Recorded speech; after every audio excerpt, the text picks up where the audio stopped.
ल फाइनल्ली अब हामी दरबार एरिया हामीहरू दरबार एरियामा आइपुग्यौँ। अब हामीहरू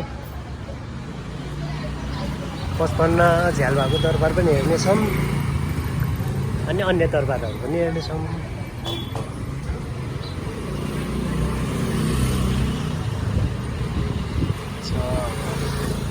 गाइस केटीहरूले मनपर्ने खानेकुरा रहेछ है टन्ने।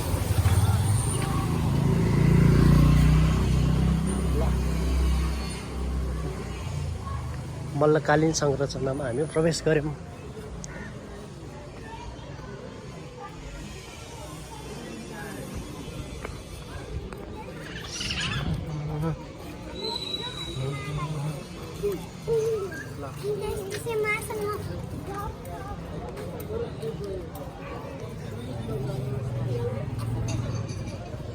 ल पाटन काठमाडौँ अनि भक्तपुरको संरचना चाहिँ सेम नै छ।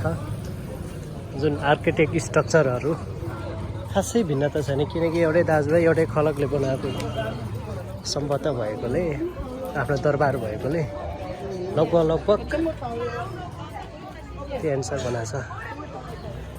आत्मा कलेज ल आऊ जाऊ। गेट आयो, अर्को गेट, सेकेन्ड मेन गेट आयो। अब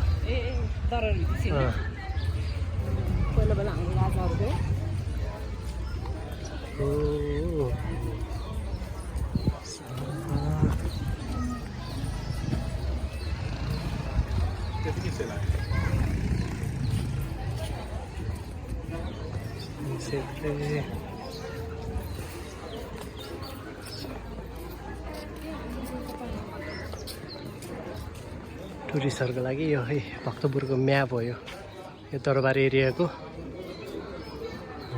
ल आमामा सबै ढुङ्गाबाट बनेको। ए जोडिएकोहरू यो सबै। ए कसरी जोड्यो होला त है? कति धेरै दिमाग थियो होला त्यो समयको मान्छेको। जम अरूहरू यस्तै हो। यी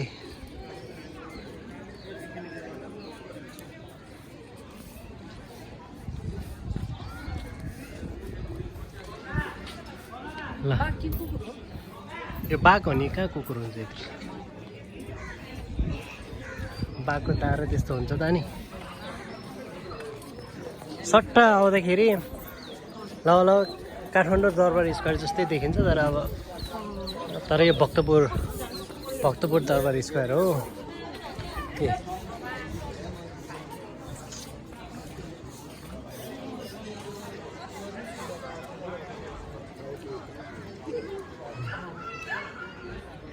यो चाहिँ म्युजियम हो कि? यहाँ म्युजियम पनि छ। यो हो कि कुन हो? म्युजियम पनि हो। राष्ट्रिय कला सङ्ग्रहालय म्युजियम हो यो। यो भित्र जान चाहिँ टिकट लाग्थ्यो गाइज पहिला होइन। अहिले चाहिँ अब थाहा छैन के छ। मल्लकालीन समयको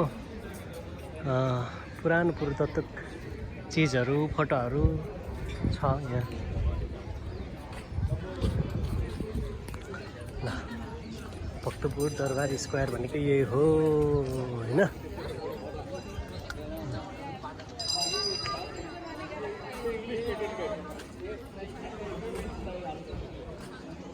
ल पाटनको जस्तै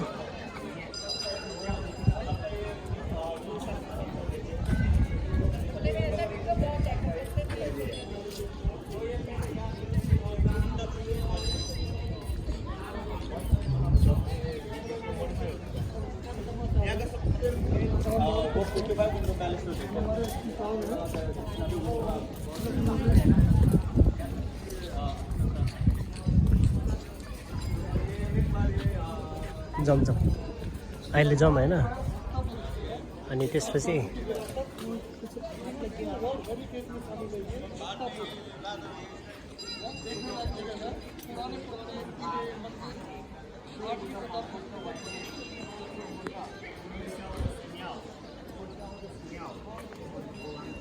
यता जाउँ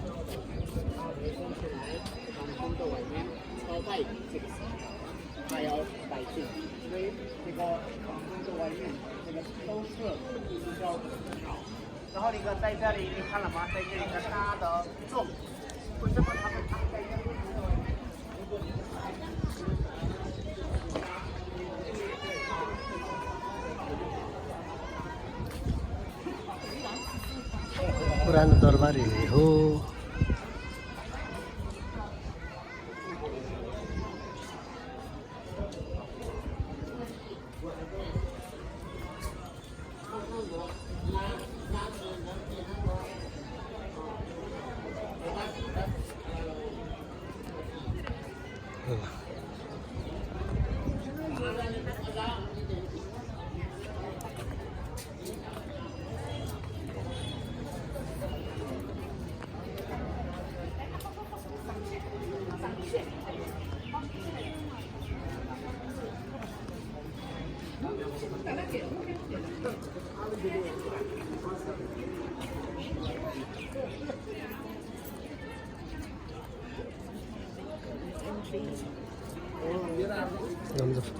अहिले फटाफट होइन अहिले फोटो चाहिँ अहिले पछि खिचाउनु